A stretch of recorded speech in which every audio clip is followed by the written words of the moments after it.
ইতিমধ্যে ইউপিপিএল দলত যোগদান প্ৰক্ৰিয়া সম্পন্ন হ'ল প্ৰভাৱশালী বিপিএফ নেতা হিতেশ বসুমতাৰীৰ খাম্পা বৰগয়াৰী আৰু চন্দন ব্ৰহ্মই সমালোচনা কৰিলে হাগ্ৰামা মহিলাৰীক হিতেশ বসুমতাৰী ডাঙৰীয়াৰ মনৰ কথা জানিম হাগ্ৰামা মহিলাৰী আজি একাষৰীয়া হ'ল প্ৰায় আটাইকেইজন জ্যেষ্ঠ নেতা আমি দেখিবলৈ পালোঁ তিনিজন খাম্পা বৰগয়াৰী চন্দন ব্ৰহ্ম আপুনি কেনে দেখে এতিয়া বড়োভূমিৰ ৰাজনীতি হাগ্ৰামা মহিলাৰী এজন শক্তিশালী ৰাজনীতিবিদ বুলি মই নাভাবোঁ এখেতে ৰাজনীতি পৰিপক্কতা নাই কাৰণ বিএলটি আন্দোলনৰ যোগেদি এখেতে সেই ধাৰাত তিনিটা কাৰ্যকাল ধৰি বিটিচি চিফ হ'ব পাৰিছিলে আজি সেই তিনিটা কাৰ্যকালৰ যিখিনি দলৰ নিজে বিটিচি চিফ নিজে মানে বিপিএফৰ সভাপতি এই ধৰণৰ আৰু এই দলত কোনো শৃংখলাবদ্ধতা নাই আৰু গণতান্ত্ৰিক বুলি ক'ব নোৱাৰে ইয়াৰ কাৰণে আৰু যিবোৰ সময়ত বিটিচি অঞ্চলত অস্থিৰ এটা ৰাজনৈতিক পৰিস্থিতি এইবিলাক সমাধানৰ কাৰণে আমি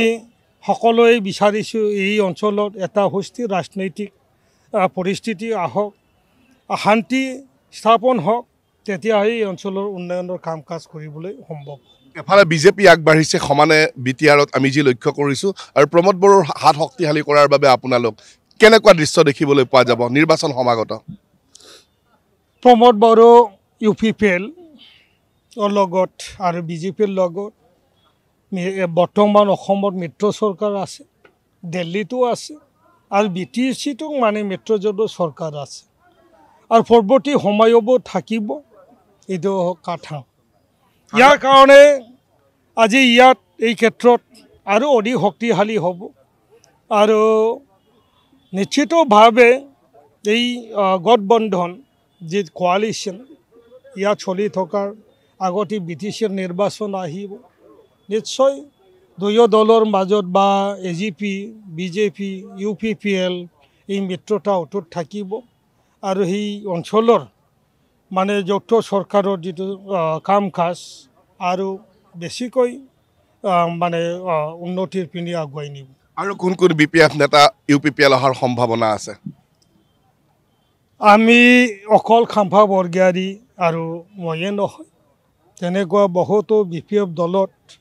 আজি যিটো একত্ৰীকৰণৰ যি কথা চলি আছিল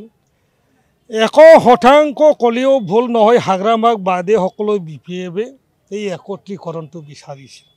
সৰুৰ পৰা ডাঙৰলৈ আৰু আপোনাৰ খেতিয়কৰ পৰা যিয়ে নহওক যদি আমি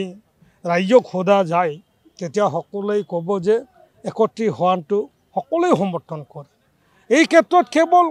হাগ্ৰামাহে বিপৰীত কাৰণ এখেতৰ